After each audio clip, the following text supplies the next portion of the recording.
The night my daughter stood frozen on that stage, I was holding two secrets, mine and his. One of them nearly destroyed us both.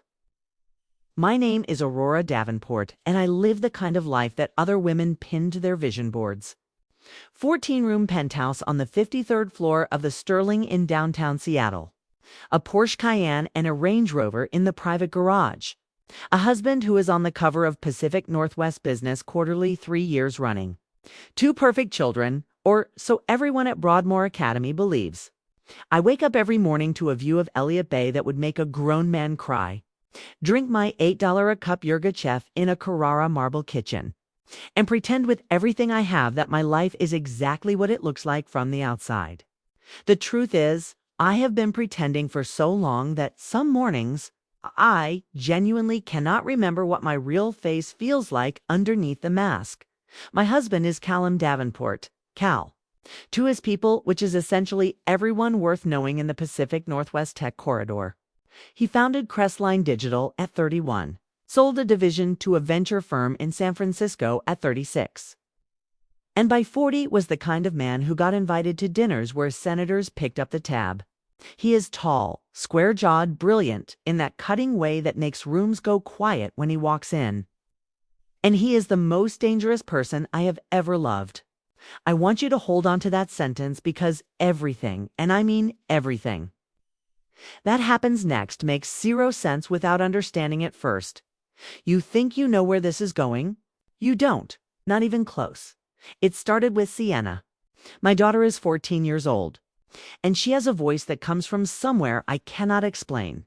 Certainly not from me, and God knows not from Callum, who is tone deaf in the way that only truly arrogant people can be and somehow make charming. Sienna had been singing since she was 4. Little folk melodies she made up in the bathtub, full harmonies she pulled from thin air. By 10, she was doing vocal training with a woman named Petra out of a studio in Capitol Hill. And by 13, she had something that even Petra, who coached actual touring musicians, said she had never encountered in a child. A raw, aching, entirely unmanufactured realness in her voice. You believed her when she sang. You felt it in your STERNUM. The Pacific Arts Youth Showcase was the kind of event that mattered in our world. It was held every October at Banneria Hall, which is not a high school auditorium. It is a 1,400-seat concert venue where the Seattle Symphony performs. The parents who filled those seats were the same parents who funded the city's arts grants, sat on museum boards, and wrote the checks that kept private schools like Broadmoor running. Performing well at the showcase was a social credential. Performing badly was in the quiet and vicious language of Seattle's upper crust, the story that got told at brunch tables for years. I know this because I had been sitting at those brunch tables.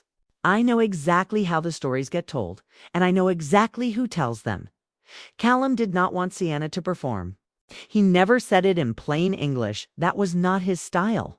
What he said over dinner 2 weeks before the showcase, cutting into his duck breast with the focused precision he applied to everything, was that he thought the selection committee might not be ready for someone with Sienna's range, that the other kids performing had more formal competition experience, that it might be wiser to wait until next year when she had more polish. He said all of this looking at Sienna, not at me, and Sienna nodded slowly the way she always did when her father spoke. Careful nodding that broke my heart a little more each time I watched it. She was not agreeing. She was absorbing the blow. I let it sit for 48 hours. Then I called the showcase coordinator myself and confirmed Sienna's slot. I did not tell Callum. This was unusual for me. In 14 years of marriage, I had learned to maneuver within the boundaries he set rather than step outside them. Not because I was weak, but because I had calculated every single time that it was the smarter play. I was always calculating. It was the thing about me that Callum had loved at the beginning and come to resent later. The fact that I was, underneath the cashmere and the careful social smile, just as strategic as he was. Maybe more so. Because unlike Callum, I never needed anyone in the room to know it. That calculation was about to cost me, and then save me, in that order. The night of the showcase, Sienna wore a midnight blue dress that we had found at a small boutique in Melrose Market. Nothing flashy. Because her voice was the statement, and she did not need the clothes to compete with it. Her hair was down. She was shaking slightly when we arrived at the backstage entrance, and I could see her scanning the wings for her father, who had agreed to come only after I told him the Broadmoor headmaster would be in attendance and that his absence would be noticed. Callum came eventually in a charcoal suit that probably cost more than some of those other families' monthly mortgages. And he sat in our reserved seats in the fourth row and looked like a man present in body and entirely somewhere else in spirit. There were 6 performers before Sienna.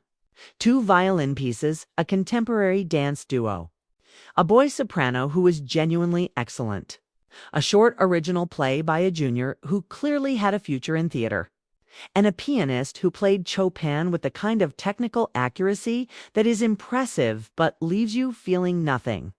The audience was warm and attentive. It's a kind of wealthy crowd attentive that is mostly people watching each other watch the stage.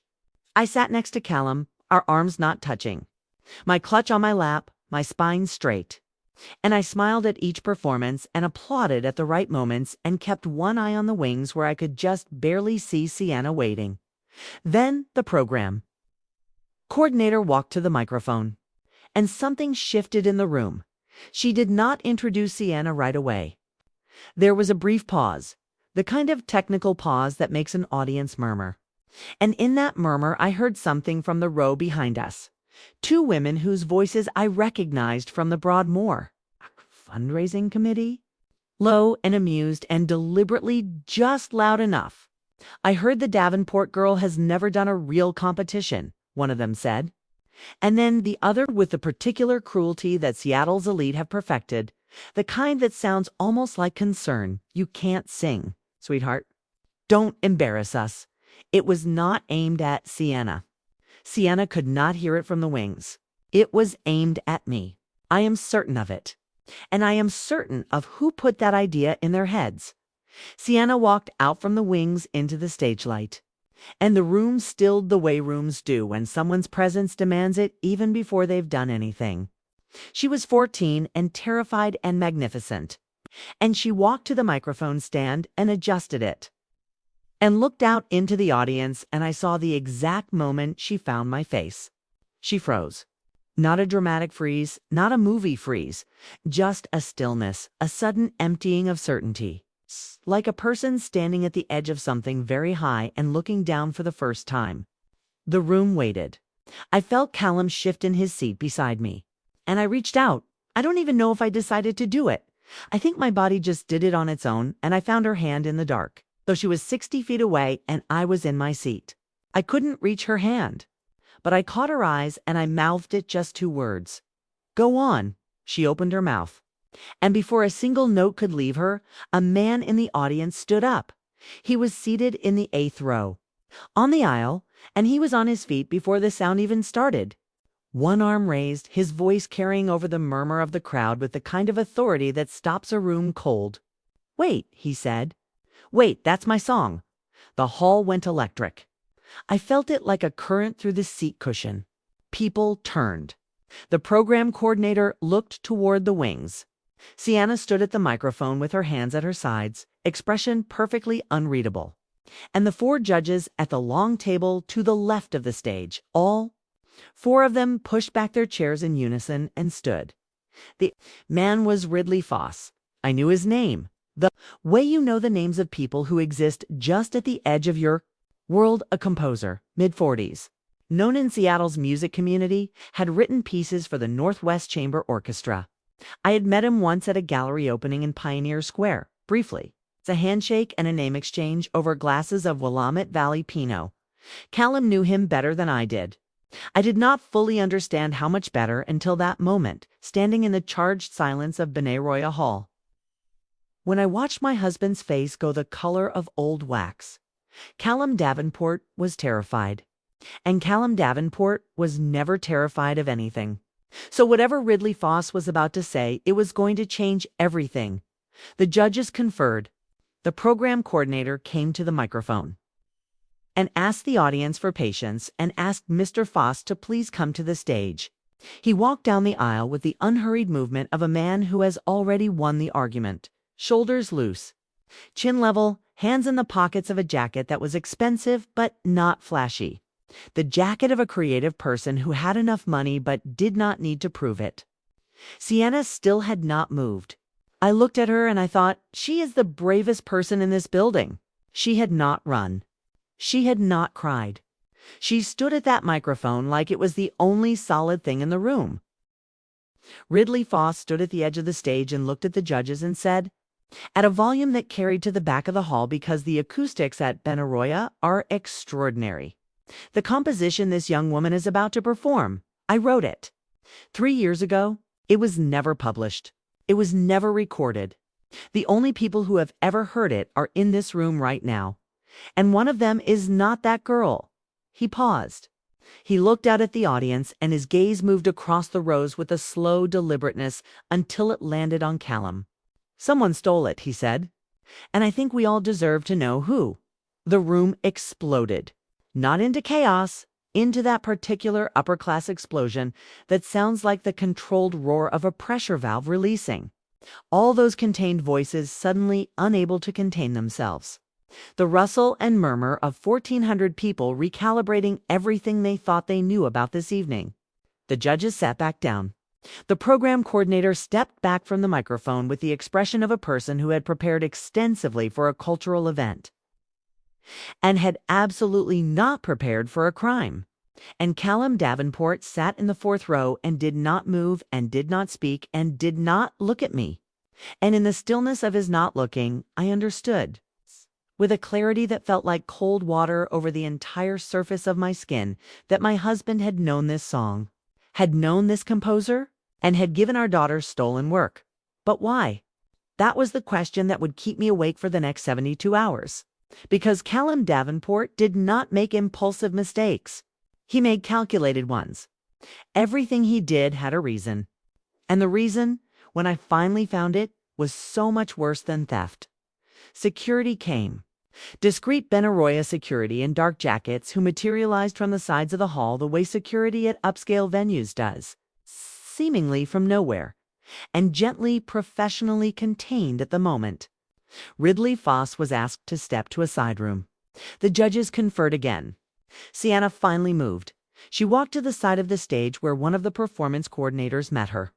And I watched this young woman put a hand on my daughter's shoulder and say something, and Sienna nodded, and I stood up. I need to go to my daughter, I said. To no one in particular and to Callum specifically. He did not stop me. He did not say a word. I pushed past the knees of the people in our row and walked up the aisle in my $400 heels on the Benaria carpet. And I kept my expression neutral and my pace measured. And I did not look back at my husband. I did not need to look back. I had felt the shift in the room, in him, in the entire architecture of my marriage. And I had been waiting for a shift like this, though not this specific shift. Not this particular crack in the foundation for a long time. When a structure is wrong from the inside, you know it.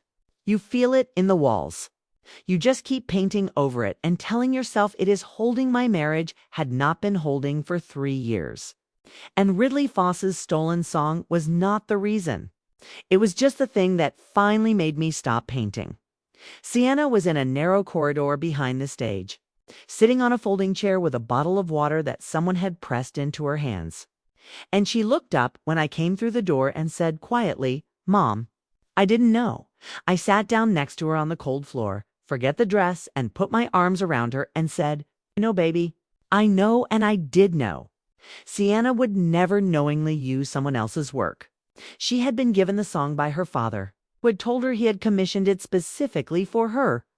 A surprise, a gift, a bespoke composition from a real composer. She had practiced it for 8 months. 8 months of Sienna's voice, learning to live inside those notes, making them hers in every way that counts, every way except the legal one. The question was, what had Callum intended to happen tonight? Had he planned for Ridley Foss to be in that audience? Clearly not, because Callum's expression when that man stood up was not the expression of someone whose plan was proceeding. It was the expression of someone whose plan had just detonated in their face. So Foss's presence was accidental. Or not accidental, because I was already beginning to understand that in the world Callum occupied, very few things that looked accidental actually were. Ridley Foss had been invited by someone to that specific performance. With that specific information, someone had set my husband up. And sitting on that cold floor with my daughter's head against my shoulder, I had a feeling, a cellular, bone-level feeling, that the person who had set him up was someone I knew far better than Ridley Foss. I did not go back to the auditorium. The showcase continued after a 20-minute intermission. Someone from the board went on stage and spoke carefully worded sentences about the evening's unexpected interruption. And performances resumed, and the audience. Because this was Seattle money, and Seattle money is nothing if not composed, settled back into their seats and watched the rest of the program. I stayed backstage with Sienna. My phone buzzed with a stream of texts from people who had our number, board members, other parents, 2 journalists who covered the arts beat and apparently had contacts in the audience, and I read none of them. I had one text from Callum that I read once and deleted. "We'll talk at home. Don't say anything to anyone." I did not respond to it the drive back to the Sterling was 40 minutes in Friday night Seattle traffic. Sienna in the back seat with her headphones in, my eyes on the road and my mind somewhere else entirely. Callum drove. He drove the way he did everything, with complete surface-level control. Music low on the stereo, hands at 10 and 2, making the lane changes with measured precision. He did not speak. I did not speak.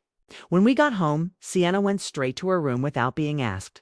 And Callum went to the bar cart in the living room and poured himself 2 fingers of scotch. And I sat down on the sectional and looked out at the lights of the city and waited. Whatever he was about to tell me, I already knew it was a fraction of the truth. That was how it always worked with Callum. He told you just enough truth to keep you from looking for the rest. "Foss and I had a business arrangement," he said, finally, turning from the bar cart to face me. "He wrote the piece for Crestline's product launch campaign last year. The deal went sideways. He felt he was owed more than his contract specified, and I disagreed, and we ended the relationship. He was in that audience tonight because someone tipped him off that the piece was being used. And whoever tipped him off did it specifically to embarrass this family." He paused, swirling his scotch. "I need you to trust me when I tell you I will handle it." I looked at my husband across the enormous living room, across the 1,400 square feet of open-plan luxury that we had chosen together from an architect's rendering 6 years ago. And I thought about all the things his explanation did not explain. It did not explain why he had given Sienna a stolen composition instead of a commissioned one, because Foss's original arrangement, as I would later discover, had never been licensed to Crestline at all. It did not explain the contact on Callum's phone that I had found 2 months earlier while he was in the shower. A name I didn't recognize, saved under initials only. Text messages that I had read once in a cold sweat and then closed and never mentioned. It did not explain why, 3 months ago, a lawyer named Sandra Park from a firm in Bellevue had mailed a letter to our address, my name on the envelope. Not Callum's, that Callum had intercepted from the mail, and that I had found torn in pieces in his home office. Trash can and taped back together at midnight while he slept. I was already 3 moves ahead. He just didn't know it yet. There is something profoundly underestimated about a woman who has decided to stop being afraid. My husband was about to find out exactly what I mean. "Of course," I said. I kept my voice warm and even and slightly tired. The voice of a woman who had been through an upsetting evening and was grateful for her husband's steadiness. "I trust you. Let's not make this bigger than it has to be." He studied me for a moment, and I let him study me. Because I have had 14 years of practice letting Callum Davenport look directly at me and see only what I want him to see. He nodded. He finished his scotch. He went to the bedroom. I stayed on the sectional for another 2 hours with the city lights spread out below me like a circuit board. And I made a list in my head, not on paper. Never on paper, of every piece of information I had collected over the past 18 months without ever telling him I had collected it. The list was longer than even I had realized. I had not understood until I spread it all out in my mind in the quiet of that November night. That I had been building a case without consciously deciding to build one. I had been documenting the architecture of my husband's deceptions, the way you document structural damage quietly, methodically, room by room. And what I had found in those rooms was not just a business dispute with a composer. It was not just financial misdirection, though there was plenty of that too. What I had found was something that involved 3 other people in our specific social world. A real estate transaction that had never been disclosed to me as Callum's legal co-signatory. And a woman, and this is the part I had known and not let myself fully know, who was not a stranger. I looked at my husband across the enormous living room, across the 1,400 square feet of open-plan luxury that we had chosen together from an architect's rendering 6 years ago, and I thought about all the things his explanation did not explain. It did not explain why he had given Squa a stolen composition instead of a commissioned one, because Foss's original arrangement, as I would later discover, had never been licensed to Crestline at all. It did not explain the contact on Callum's phone that I had found 2 months earlier while he was in the shower.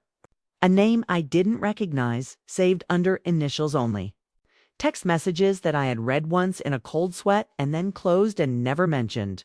It did not explain why, 3 months ago, a lawyer named Sandra Park from a firm in Bellevue had mailed a letter to our address, my name on the envelope.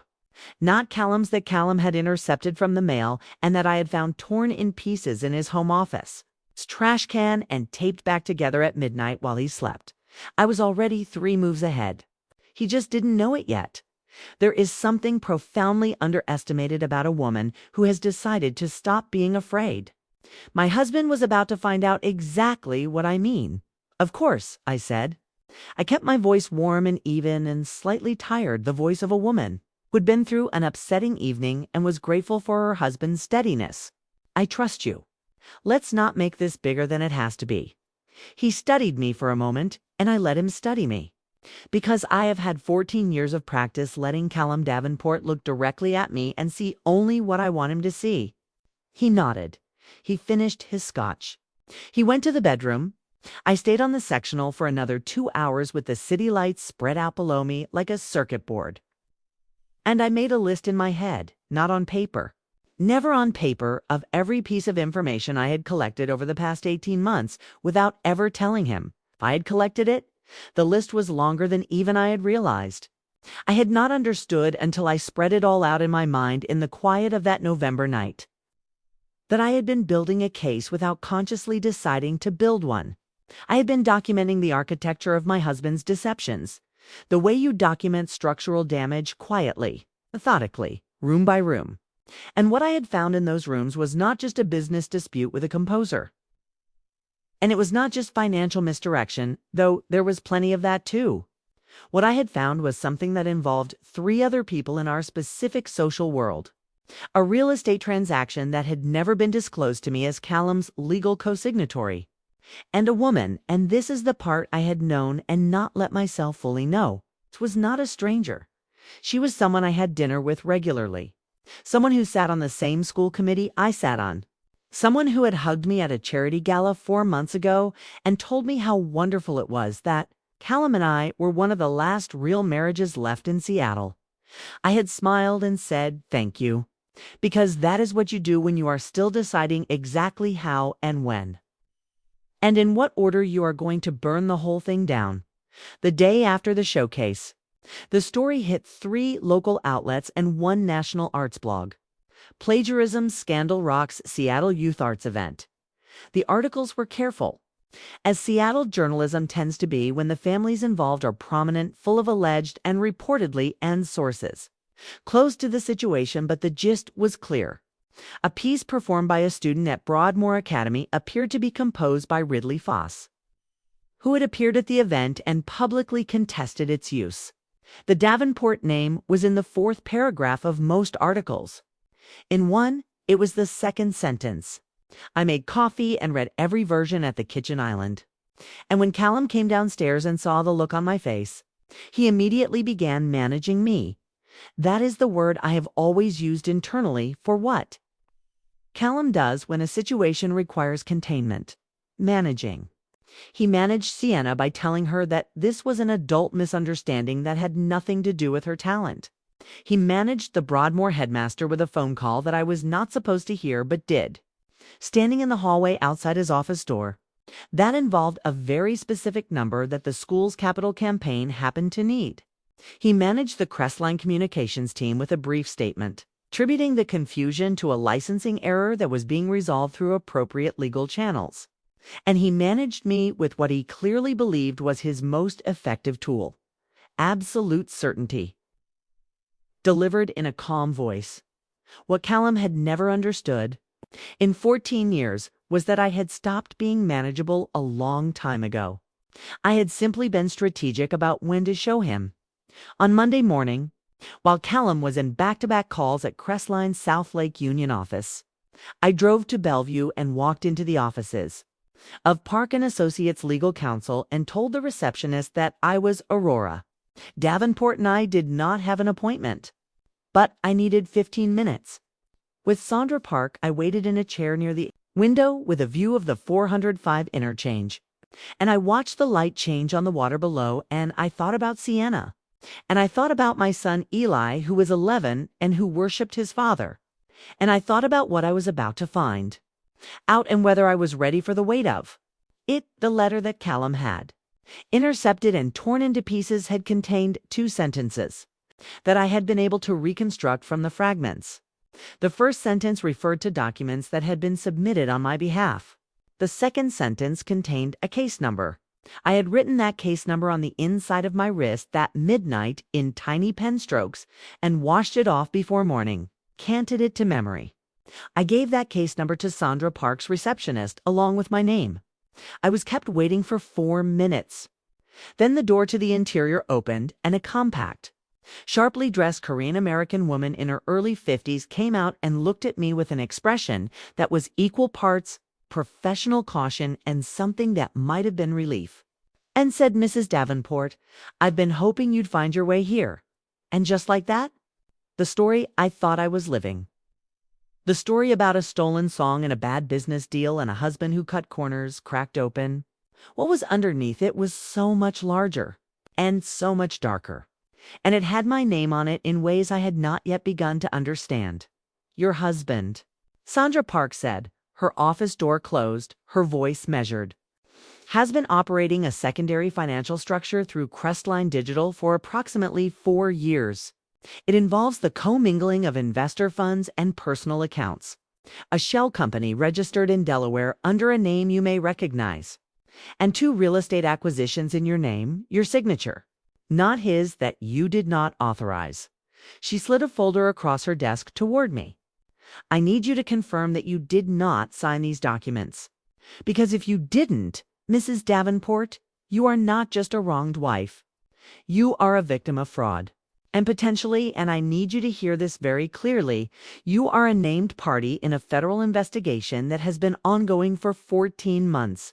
I looked at the documents in the folder. I looked at the signatures on the highlighted lines, and I felt the particular sensation that I imagine comes just before a person goes underwater, that last moment of air, surface, of the world as it was. I knew my own handwriting. Those signatures were not mine. They were very, very good forgeries of mine, done by someone who had studied the way I write with a precision that required access, that required proximity, that required someone who had sat across from me at 1,000 dinners and watched me sign checks and school forms and charity pledges and had been quietly, patiently learning the exact architecture of my hand. I closed the folder. I looked at Sandra Park, and I said in the steadiest voice I have ever produced in my life, "Tell me everything, from the beginning. Leave nothing out." Because the woman across the desk from me was not just my attorney. She was the person who was going to help me make sure Callum Davenport never managed anyone again. I, Tooth, rove home from Bellevue in the rain, which is Seattle's default emotional weather and which I have always found perversely comforting. The wipers beat their rhythm. The 520 bridge stretched gray and wet over the water.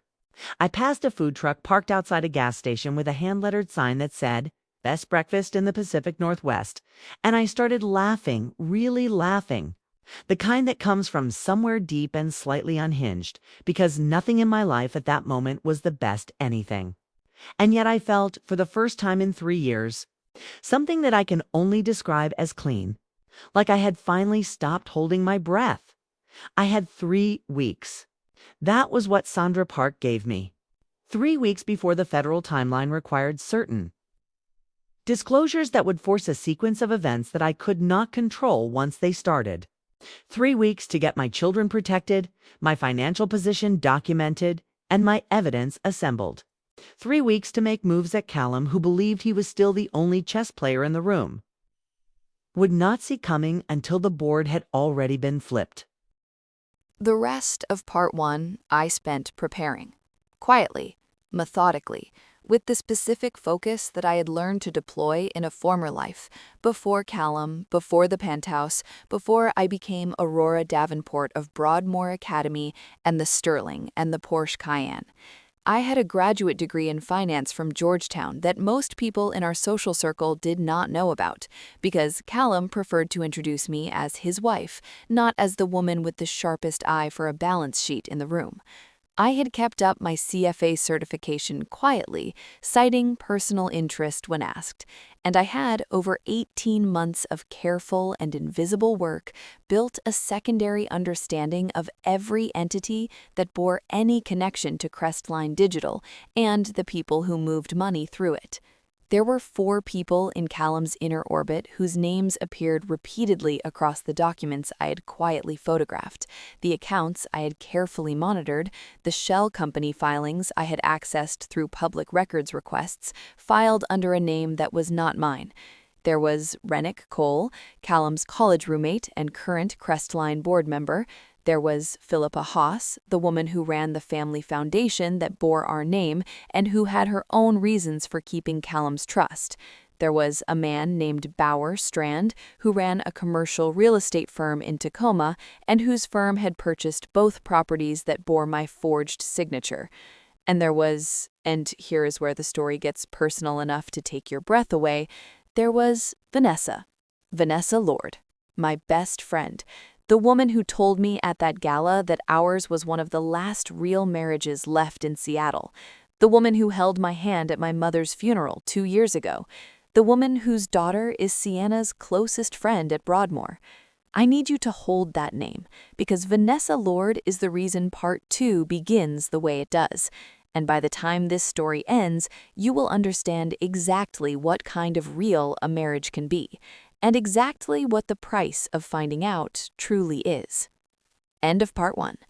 The song was never about music, the theft was never about a composition, and the woman who stood up at that showcase, it was not Ridley Fossey who truly changed everything.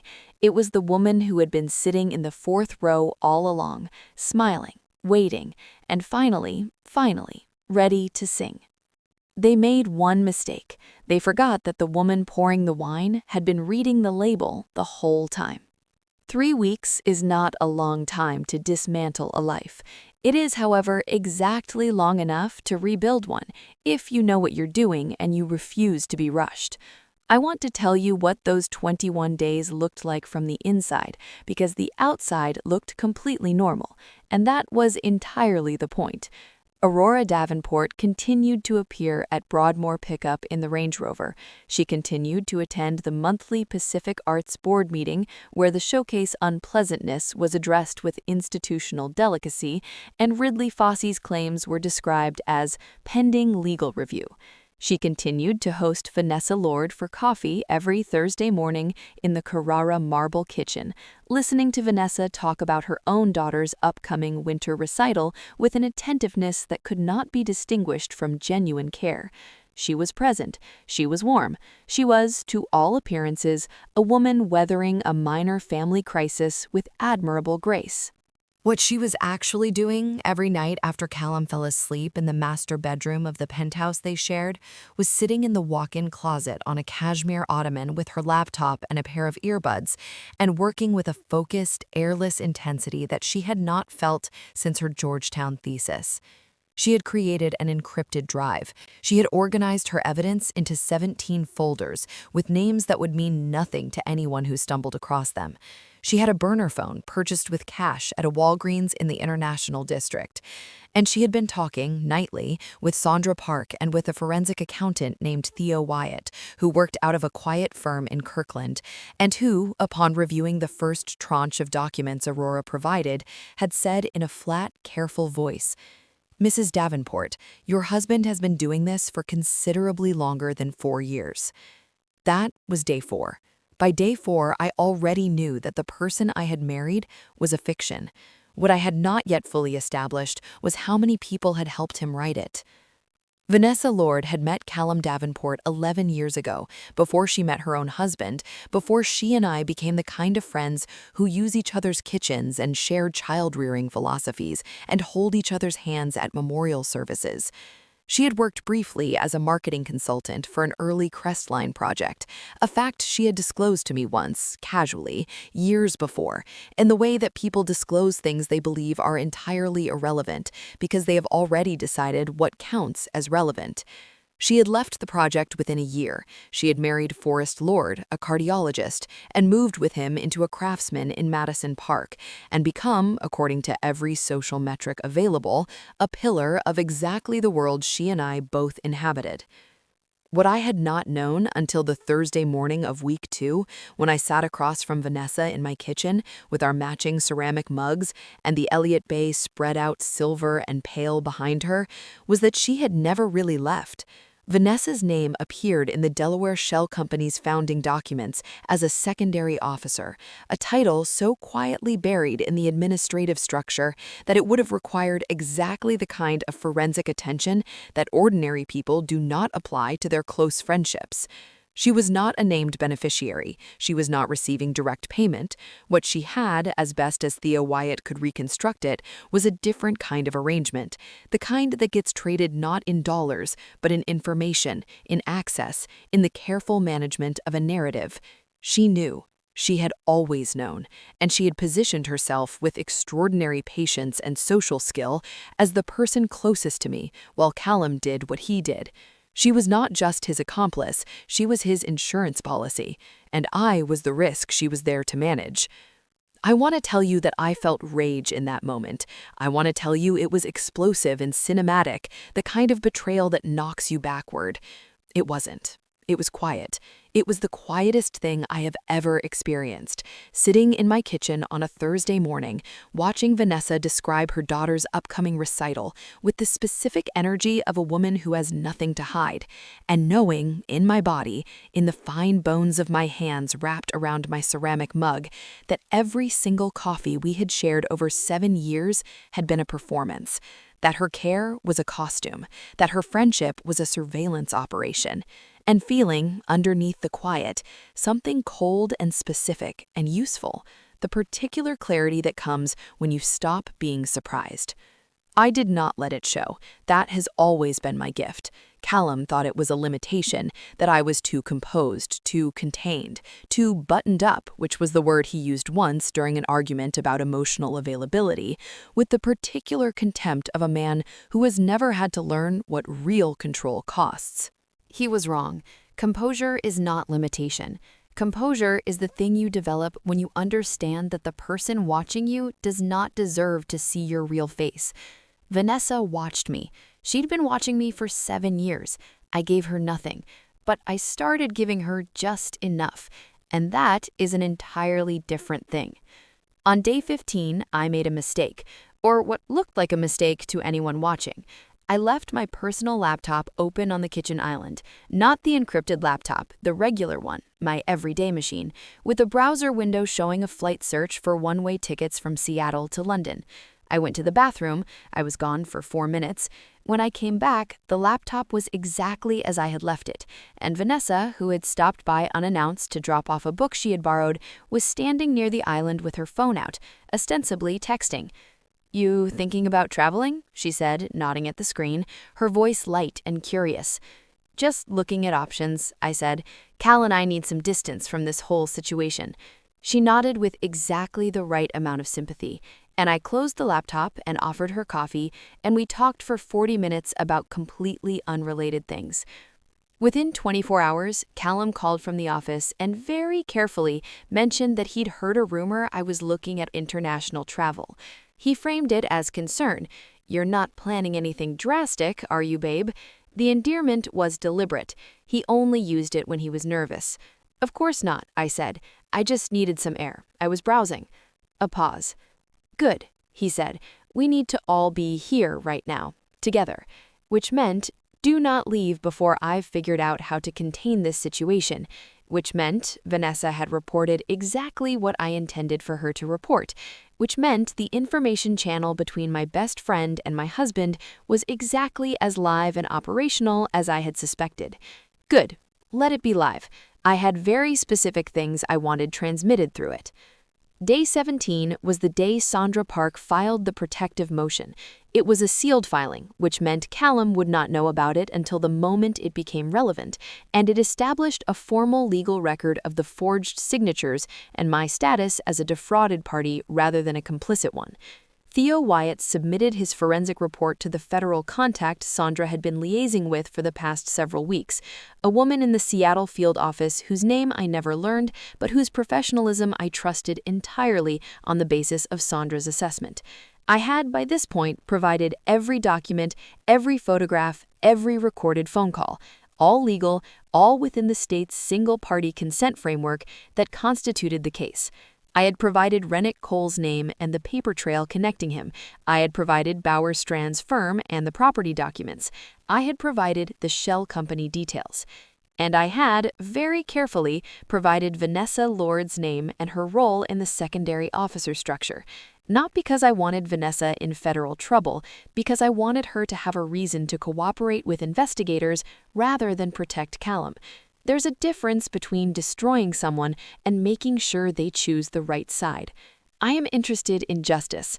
I am not interested in scorched earth. Those are not the same thing, and people who confuse them tend to burn themselves as badly as their targets.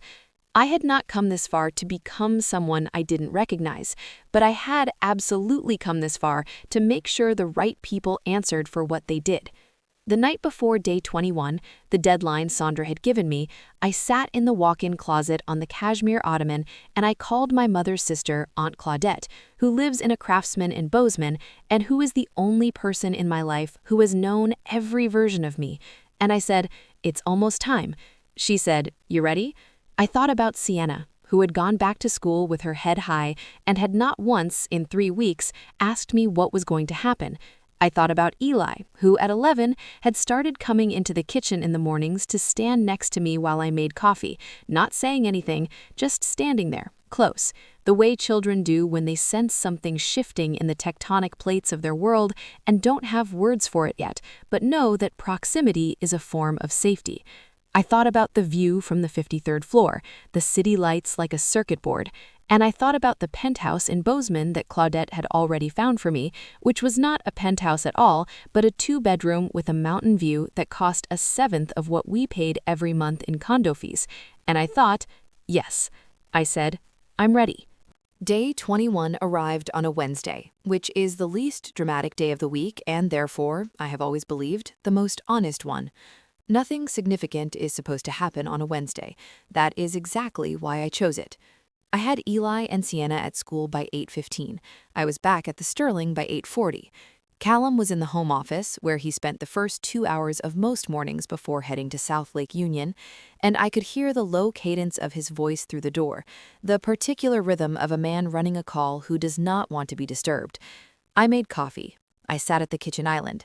At 9:03, the front desk called up from the lobby, standard procedure for visitor notification, and informed me that there were 2 individuals from a federal agency in the lobby who had an appointment with Mr. Davenport. I said I would let him know. I walked to the office door and knocked twice and opened it without waiting. Callum looked up from his desk with the particular expression of a man interrupted mid-management, and I said, very calmly, "There are federal agents in the lobby. They have an appointment, apparently." I watched his face go through approximately 7 things in 2 seconds. Confusion, calculation, the first ghost of something that might have been fear, and then settle back into controlled surface. He said, "I'll handle it." I said, "I know you will."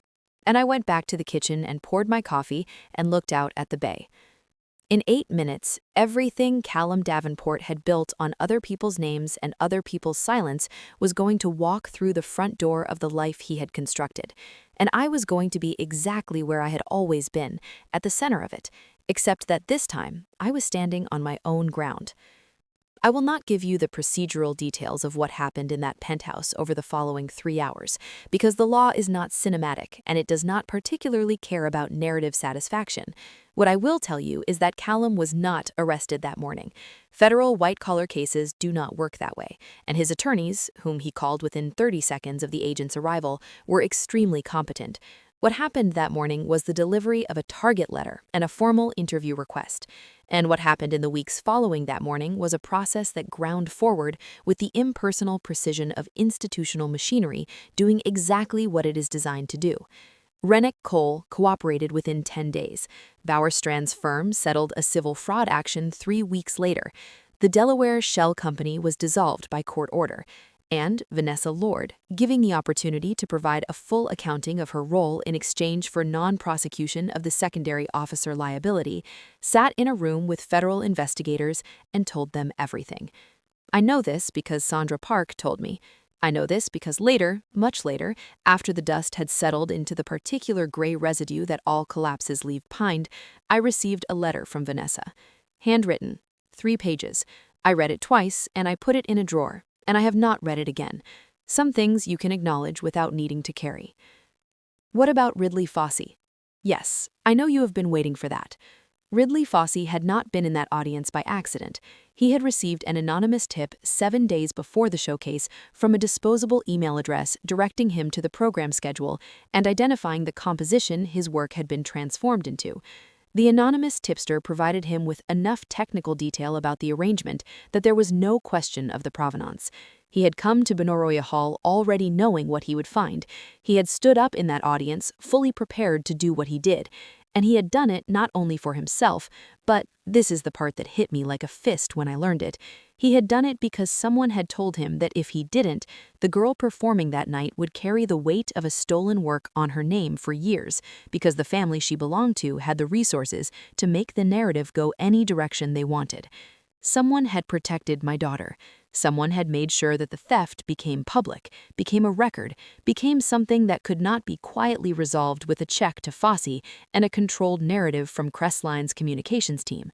Someone had made sure the crack in the foundation was visible, because they knew that I, the person best positioned to act on what the crack revealed, would do what I needed to do once I could see it clearly. Someone had set the board in my favor. I need you to understand that I did not know who did it for another 4 months, and when I found out, I sat alone in the Bozeman kitchen with the mountain view, and I laughed until I cried, and then I cried for real, and then I made myself a bourbon on ice and sat with it in the quiet, and felt grateful in a way that I did not have adequate language for. It was Petra, Sienna's vocal coach. The woman from the Capitol Hill studio who had been working with my daughter for 4 years and who had, approximately 6 weeks before the showcase, recognized the composition Sienna was practicing. She had recognized it because Ridley Fosse was known in Seattle's music community, and his work was not obscure to people who moved in those circles, and because the piece Sienna was rehearsing, the bespoke gift from her father, had structural signatures that anyone with Petra's trained ear could identify. She had spent 2 weeks making certain. Then she had made the call. She did not tell me. She told me later that she didn't tell me because she was not certain what I already knew, and she was not willing to risk Callum finding out she had intervened before Fosse could show up and make it a matter of public record. She had protected Sienna by protecting the integrity of the moment, and she had, in doing so, cracked the case open in the one way that Callum could not contain, publicly, at Benaroya Hall, in front of 1,400 witnesses, with the judges on their feet. A vocal coach in Capitol Hill did what a 14-year marriage couldn't. She made it impossible for the truth to be managed away. Sienna found out about Petra's role before I told her, because teenagers find things out before their parents understand how, and she drove herself to Capitol Hill on a Saturday morning in her learner's permit stage. I was in the passenger seat, legally required to be, and she walked into that studio, and I waited in the car. She was in there for 45 minutes. When she came out, her eyes were red, but her posture was straight, and she got in the passenger seat, and I got behind the wheel, and we sat in silence for a moment, and then she said my voice was the one real thing in the room that night. I did not trust myself to speak for a few seconds. Then I said, she was right. Sienna nodded.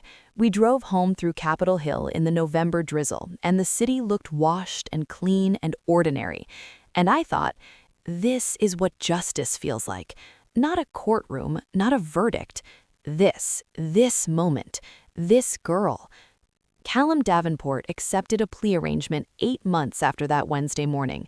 The terms included a substantial financial penalty, the disgorgement of proceeds from the fraudulent real estate transactions, which restored to my name a significant amount that I had not known I was owed, a period of supervised release, and a permanent bar from serving as an officer or director of a public company. He moved to an apartment in Bellevue. He has, as far as I know, begun rebuilding something. I do not track his progress. I wish him neither well nor ill. I am simply finished with him. What I am not finished with is the life I have built since, and this is the part I want to tell you, because this is the part that matters. Bozeman, Montana is approximately 640 miles from Seattle, which is exactly the right distance.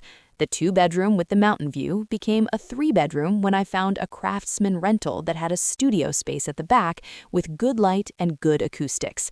Eli took up guitar within a month of arriving, which surprised everyone, including Eli. Sienna transferred to a public school with a music program that is, by every measure that counts, better than anything Broadmoor offered, because the teacher there treats the kids like artists and not like institutional assets, and because Sienna, freed from the specific social weight of the world she'd been raised in, turned out to thrive in a room where nobody knew her last name and cared only about what she could do. She auditioned for the Montana Youth Symphony at the end of that first year. She performed an original composition, her own work, entirely hers, developed over 6 months with Petra on video call every Sunday morning.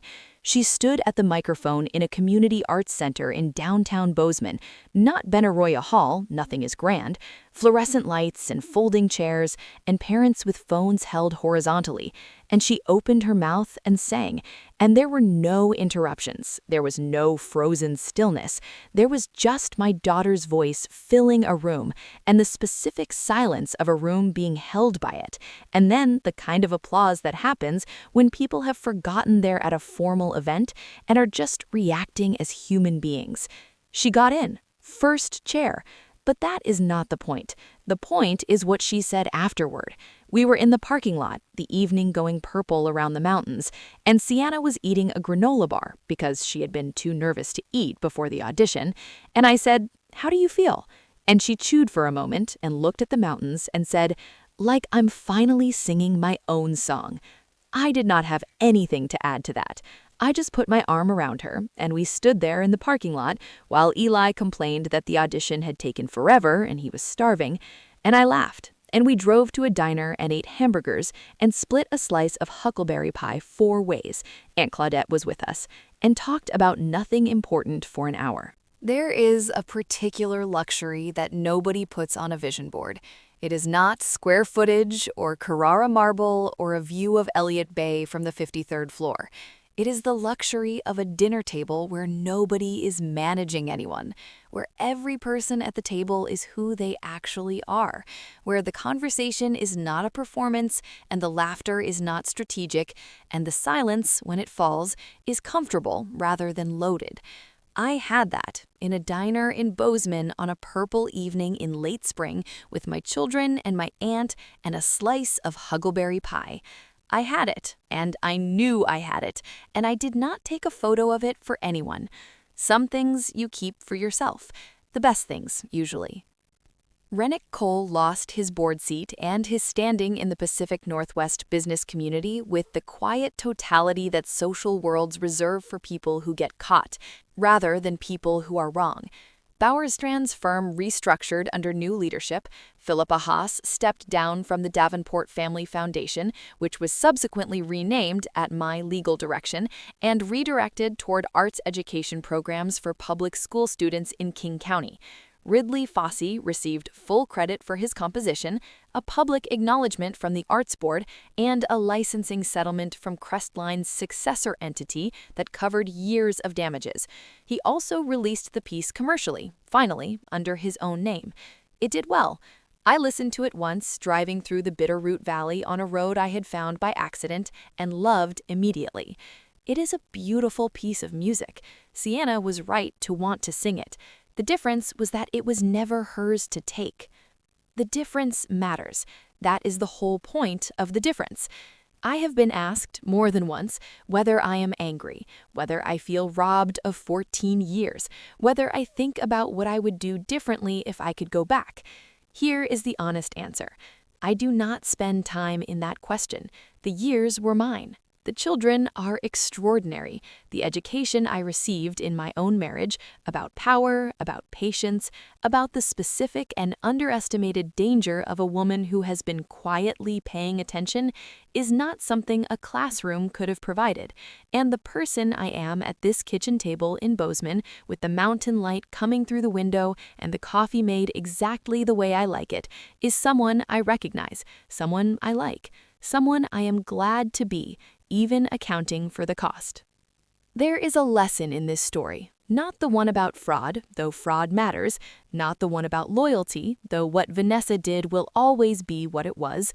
The lesson I am talking about is the one that lives inside that moment at Benoria Hall, when my daughter stood frozen at the microphone with 1,400 people watching, and two women behind me delivered their verdict before she had made a single sound. You can't sing. Don't embarrass us. The lesson is that the people who say that, in auditoriums, in boardrooms, at dinner tables, in the quiet language of marriages and friendships and social worlds that decide who counts, those people are not the ones who get to decide. They feel like they are, they have always felt like they are, but the decision belongs to the person at the microphone. Always, without exception, the decision belongs to the person at the microphone. Sienna knows this now in a way that cannot be untaught. I see it in how she stands when she enters a room. Not arrogant, not performing confidence, just rooted, present, taking up the space she is entitled to take up. It is the most beautiful thing I have ever watched develop in a human being, and I watched it develop in the aftermath of a disaster, which means I also know this. Some things can only grow in broken ground. Last week, Sienna started teaching vocal basics on Saturday mornings to a group of kids from the middle school down the street, 8- and 9-year-olds who come with their parents and sit in the studio at the back of the Craftsman with their little serious faces. She does not charge for it. She told me she wants them to know early that their voices belong to them. She does not explain the fuller context of why she cares about this. She does not need to. She just shows up every Saturday and helps 8-year-olds find the thing that is already inside them, already theirs, already waiting to come out. My name is Aurora Davenport. I live in a 3-bedroom Craftsman in Bozeman, Montana, with a mountain view and a studio in the back with good acoustics and a kitchen where nobody is managing anyone. I wake up every morning to light that is nothing like Elliott Bay, but is entirely honest, drink my coffee at a table that costs less than my old bar cart, and feel with the specific, quiet satisfaction of a person who has stopped performing, exactly like myself. If this story moved you, even just a little, I'd love to hear your thoughts. Have you ever had to defend your truth when no one else believed you? Drop a comment below. I read everyone. And if you felt something while listening, if this reminded you of your own journey, or gave you a new way to see family, please give the video a thumbs up. It helps more than you know. Share it with someone who needs to hear that blood isn't the only thing that makes a family. And if you're new here or just passing through, hit that subscribe button.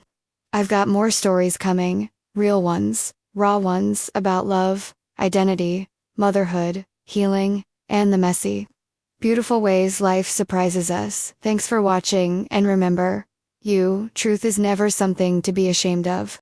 Before you click away, let me know in the comments where you're watching from. I'm grateful you spent these moments with me.